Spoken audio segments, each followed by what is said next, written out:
Hi, I'm Amy, And hi, this is Audrea. and this is The Right Crowd. So grab your cup of coffee, Or your delightful tea. maybe a little something on the rocks, and let's get started. Good morning, Audrea. Good morning, Amy. What are we talking about this week? We are in week 3 of Book in a Month. And for those of you playing along at home, you have your books and you're doing the work for your current project, or whether it's a new project or a revision. So today is going to be your turn to get your letters all mixed up. Yeah. Okay, good. I'm glad we're sharing that. So, oh my gosh, I thought I loved week 2 because there were so many insights from week 2. And if you guys have not watched week 2, go back and watch week 2. But week 3, she has this really great way. This is Dr. Victoria Schmidt again, and all of this is in the show notes. But she has this really great way of breaking down concepts that I've read about before or been in webinars and heard about. Like, I have struggled with theme forever. I think it's like I'm the typical author or writer who says, I don't need theme. I don't need no stinking theme. I just want to write fun books that people want to read. I don't even like to read books with theme. And of course I can't. I mean, most of the books I read, if not every one of them, has some sort of theme. But I read a lot of genre books. But the way she broke it down made it make sense. And I can see the way theme, I'm just jumping right in a theme. I can see the way theme improves your book and the story throughout. So now that I've just gone into a little bit about theme, that's your sneak peek. Let's go back to the beginning of talking about week 3. What's next week? Yeah. So what is your take overall on week 3? Or let's start at the top.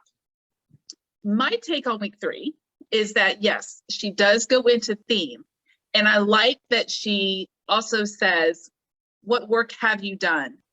Make sure you're on track. Make sure the theme that you're going with is on vibe with everything else, so that your reader's not going, wait, what about this? Or who's that guy, right? So I like how and it's full of charts to help you like fill in. It's not like, hey, go do that and come back. It's like, go get your stuff and come back and fill in this chart. So I like that she does that. So that's my overall for week 3. So let's start at the top of the chapter. Yes. So in the top of the chapter, she is she's going over your traditional story structure. And I believe that this is and you're at the top of in week 3, you should be at the top of Act 2, Part 2. Right. Which your typical story structure has 3 acts, but some models divide it into 4 acts, or some models say it's 3 acts, but the second act has a part 1 and a part 2 because things happen. And speaking of things that happen, she goes over your reversal and your dark moment that you need to have in Act 2. And this is where I always cringe, because like, I don't want to do bad things to my character because I like my character so much. And it makes the story so much better. Yeah. I mean, think about the books that you've read. If it was just vanilla the whole time and there was no yeah, you're kind of like, well, you might have read the whole thing, but are you going to tell anybody about it? That's true. Yeah. I do also like that at the beginning, she points out to show, don't tell. Like, don't tell your reader something, show them what's going on. So her example was, he was an intellectual and wanted everyone to know it. Versus, he plopped the book, Analysis of Einstein's Theories, on the table for all to see, right? So she didn't just say it, she showed what she meant without using the words. So I like that she pointed that out. That was a great example of show, don't tell too. A lot of writers struggle with that. Yeah. And just for everyone's listening pleasure, my husband is outside working on the car, and the dog has just figured out there's noise outside. So we might have a little dog break here in a moment. So I'm just forewarning everyone.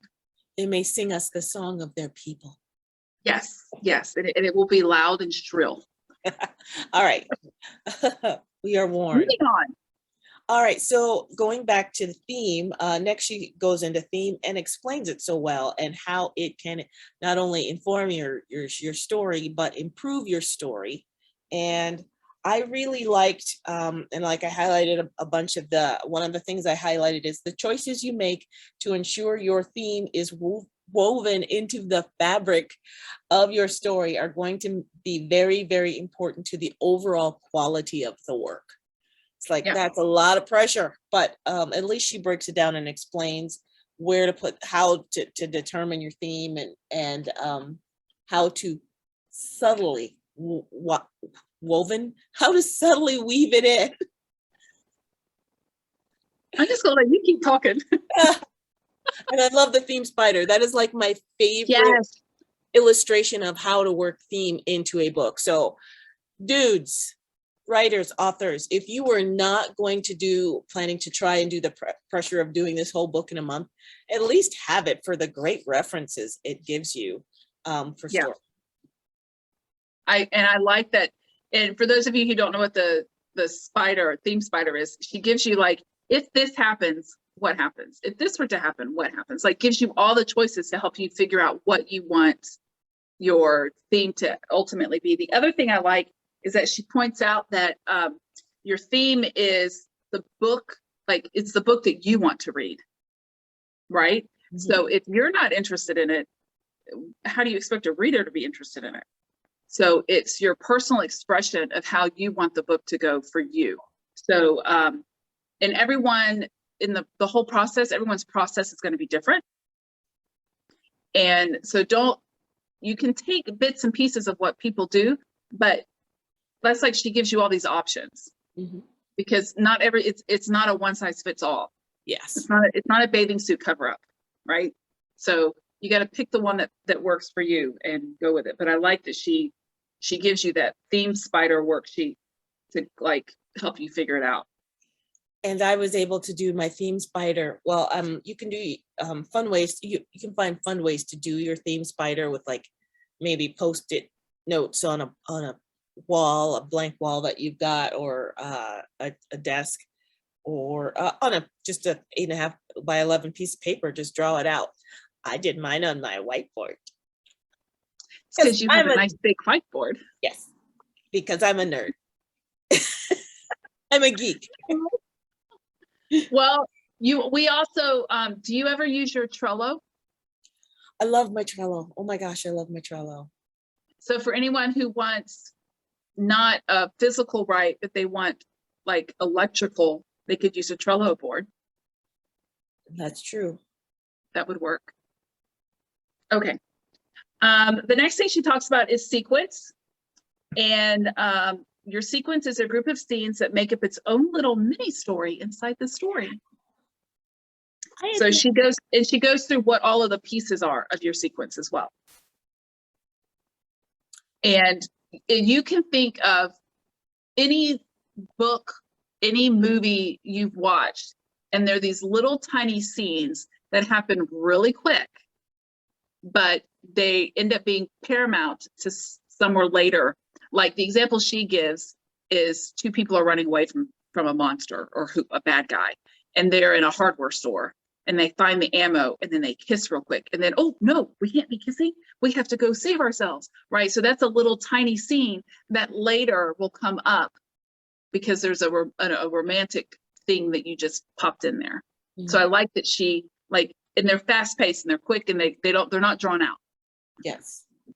And speaking of, so I was using the book for a new work in progress for a new book that I'm going to write, but I plan to use this, especially this sequence thing, and go back over my work, my cozy mystery that I'm in the middle of, the one that I'm working on now. Well, where am I? I'm in revisions with that one, but use this to go back and look at that because I don't think I did a scene sequence, and I love the idea of speeding up the pace. That's one of the things I'm struggling with on the revision side for that book, is the pace seems a little slow. It's a cozy mystery. Some of them are slow. Yeah. So I really like this whole scene and sequence that she put in here, not just for the new book that I'm working on throughout this book, but I decided to use this chapter or this section to evaluate and spark up my book that's currently in revisions, the book 1 in my series, because one of the things I'm struggling with is the pace of that book. I feel like it's a little slow. And cozy mysteries, sometimes they are a little slow. They're supposed to be cozy, comfortable reading, but I do want, you know, to add a little variety of, like she mentions, ways to do the check your pacing, are using shorter sentences. I love that when I read that in a book and you get to a section where the paragraphs are shorter and the sentences are shorter and you're like, you know, you're moving along, you don't know why. And if, you know, as an author, you can look back and see that the sentences are much shorter, and keeping things brief. And so, yeah, I'm going to be using that. To the genre status check. That's day 18 of your 30 days. And that, yeah, and that's where she's having you double check that you have all the elements that are expected for your particular genre. And she gives you a list of the genres and the expected. See all the writing in my book? Yes. And she gives you a list of the genres and what those look like, what those expectations are. So if you think you're writing one thing and you're reading this and you're like, oh, I have cliffhangers, but not so many funny moments. Maybe you're a suspense and not a comedy. Yeah. Right. So make sure you take a look at that. And then, yeah, go ahead. No, I said, what else? Oh, you know, I was coming into this book right off of, on the heels of the Save the Cat Writes a Novel.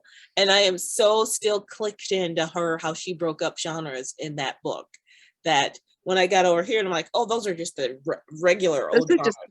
Yes.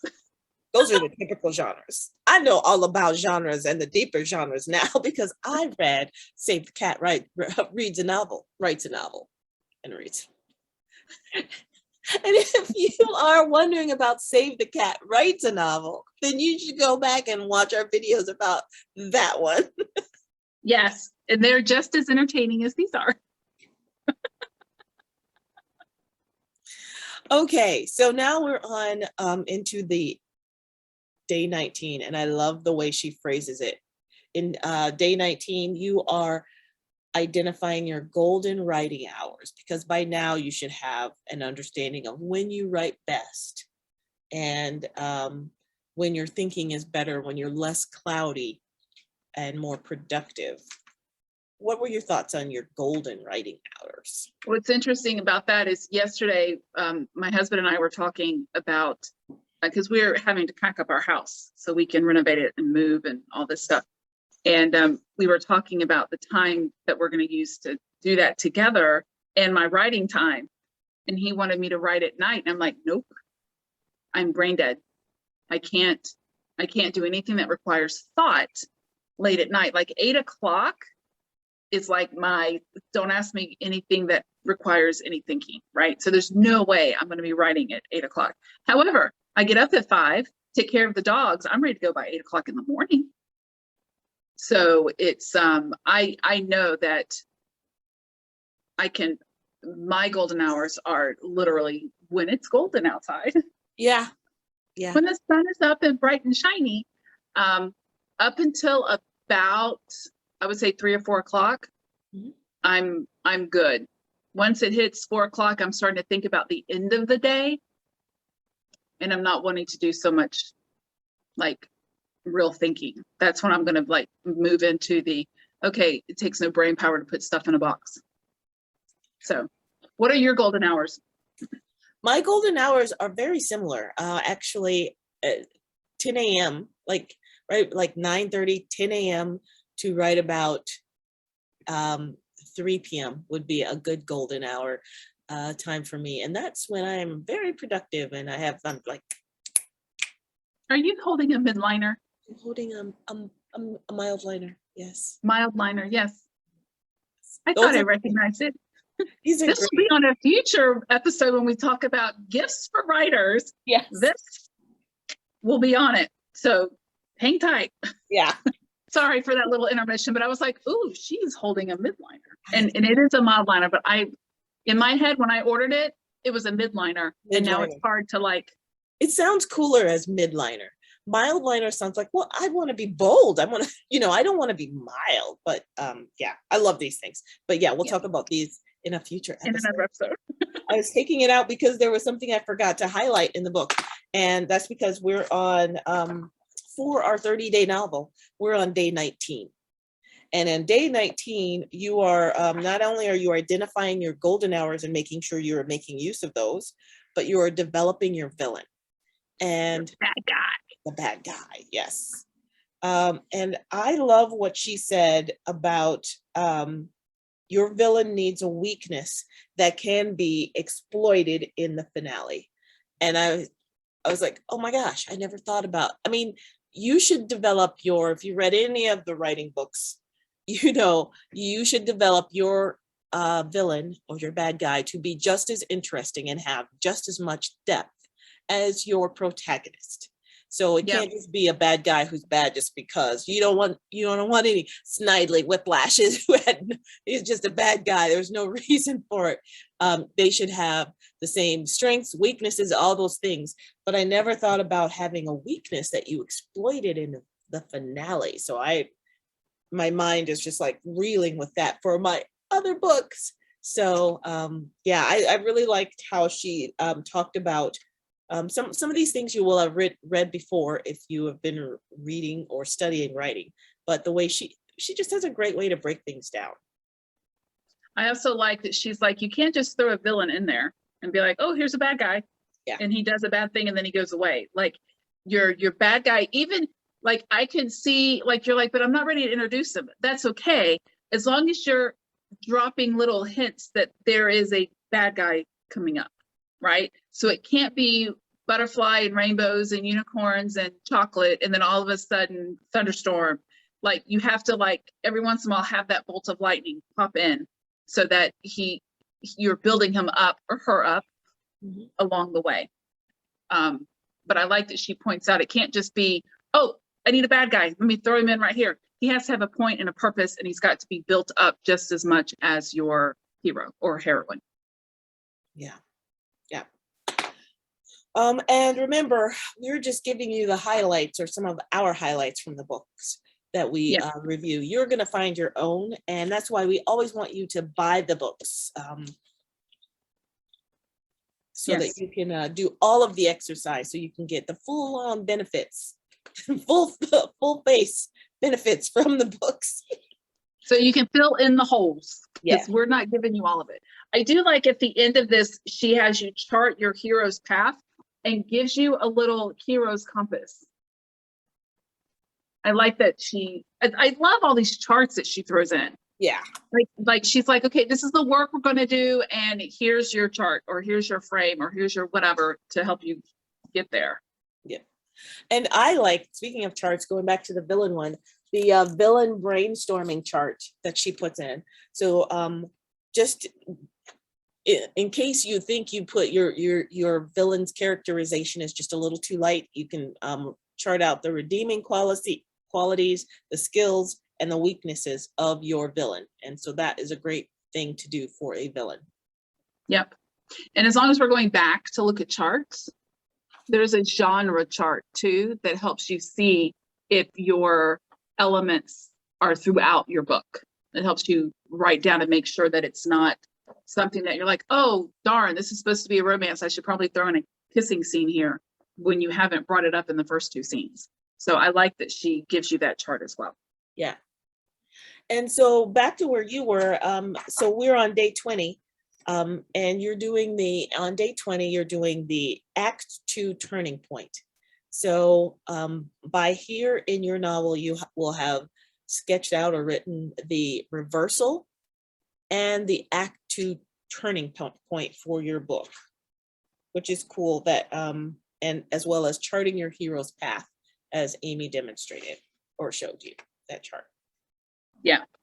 And I like that she points out in this chapter that anything that you want to happen in Act 3, you need to have planted the seeds for in Acts 1 and 2. So when you go back and look at what you're doing, you're not just, like I said, throwing something in that makes no sense from the beginning. So it's, I like that she points that out. Yeah. So for example, on that planting the seeds, this came up with a beta reader. Well, actually, she's an alpha reader for my book. That my main character doesn't have enough edge. She's too nice. Of course, it's a cozy, so I thought she needed to be nice. But she shows her teeth in one scene, and the alpha reader said, you know, it would be nice if she's a little more sassy earlier on, because she's just a little too vanilla or a little too mellow or, you know, wishy-washy Right. up until that point. And then up until that, right when you get at that point, then she said, now I'm engaged. I want to know more about this person. So I need to do that earlier on. And then I thought about some things like I got the suggestion from an alpha reader to when someone sneaks up on her, that happens in the first scene, she just jumps. But in earlier versions of that scene, she basically stopped herself from killing the guy because she has skills. But I took all that out. So Girl's now got skills. she's got skills. She has a certain set of skills. So anyway, I will find you. yeah. Name that movie. And if you don't know that movie, I am so sorry you're missing out. So I'm going to put that in the put some of that back in the front scene, because she's going to need to bring that out in a couple of scenes later on in the book, and in the next book she shows more of that. So yeah, do all the seeding. So it's great that she mentions it. So yeah. Wrapping up week 3, you are making sure your villain is 3-dimensional. You've got your reversal and your turning points.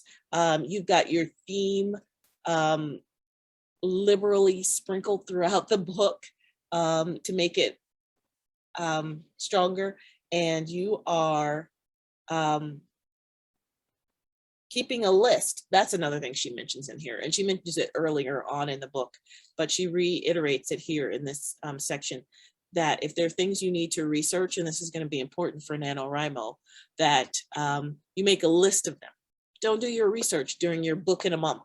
You have a month to write the book. That's not a month to do the research. Make a list of things you want to research and get to that later. And just keep going. You're on week 3. And if you're still struggling with week 2, there's a lot in week 2. Just keep going. Maybe your book in a month is going to be 6 weeks instead of 4 weeks. Just keep going. Yeah. The other thing that she talks about besides keep going on the last day of this is that you want your hero to get a glimpse of his reward coming up. And she gives you another chart. And she points out what he's overcome, what does he still have to overcome, and what's his reward for overcoming it, right? So like the prince who has to battle the dragon to get to the princess in the high tower, right? What are all the obstacles besides the dragon, like that he has to overcome to get to the princess? Mm-hmm. So I like that she's like, he needs to get a glimpse. I mean, we need to get a glimpse as a reader too. Like, what is he working towards? Like, is it still even there? It's taken him so long to get there. Like, is his reward still there? That's another thing that I need to look at for my book, but for the other book, is the rewards that I've set up. Are they worth it? So I love that all of the tools she gives you for writing your book in a month are just awesome. And I forgot to close my curtains for recording, so I'm moving in and out of the sun. The sun will come up. During recording, if you forget to close your curtains. That was really good. Especially the way you changed the tone there at the end of curtain. Yeah, for someone who's tone deaf. I apologize to everyone who had to hear that if it doesn't get cut out. It's not getting cut out. All right. So anything else for book in a month, week 3, Amy. I don't think so. I think we covered it all. I'm excited to finish it up and see what week 4 has for us. And as well as next week, we will announce our next book. That's right. Yeah. Anything else? Or this is a wrap? First, like us and subscribe. Hit the bell if there's still a bell. Do that thing. I'm not so keen on the socials. Subscribe to things and hit bells and click things and like things, and also go to Instagram and our webpage and get on the newsletter for early notice of things. That's it. That's it. Okay, cool. Check out all the show notes, and we'll see you guys next time. Bye.